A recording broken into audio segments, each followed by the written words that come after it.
दत्तप्रभूंची राजधानी असलेल्या नृसिंहवाडीमध्ये आषाढी एकादशीचा सोहळा अत्यंत भक्तिमय आणि उत्साही वातावरणात साजरा झाला.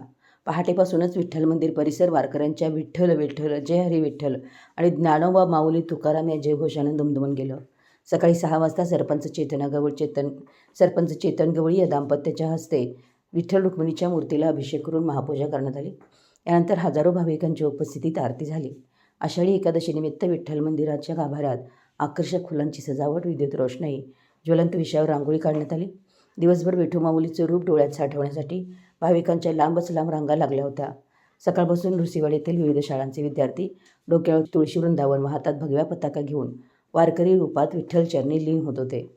नृसिंहवाडी येथील सद्गुरू महिला भजनी मंडळ, पांडुरंग भजनी मंडळ यांच्यासह स्थानिक भजनी मंडळांनी दिवसभर केलेल्या अखंड हरिपाठ आणि भजनामुळे वातावरण चैतन्यमयी झालं होतं. दर्शनानंतर मंदिर समिती आणि स्थानिक स्वयंसेवी संस्थाच्या वतीनं भाविकांसाठी खास उपवासाच्या महाप्रसादाचं म्हणजेच लाडू आणि केळी याचं वाटप करण्यात आलं. तर बाळासाहेब गवळी व सुनील धनवडे यांनी उपस्थित सर्व भाविकांना खिचडीचं वाटप केलं. दिवसभरात हजारो भाविकांनी या महाप्रसादाचा लाभ घेतला. रात्री उशिरापर्यंत भाविकांची गर्दी कायम होती. एकूणच दत्तक्षेत्रात विठ्ठल भक्तीचा अनोखा संगम या आषाढी एकादशीला पाहायला मिळाला. पंढरपूरला जाणं शक्य नसलं तरी नृसिंहवाडीच्या विठ्ठल मंदिरात पंढरीचाच आभास होतो.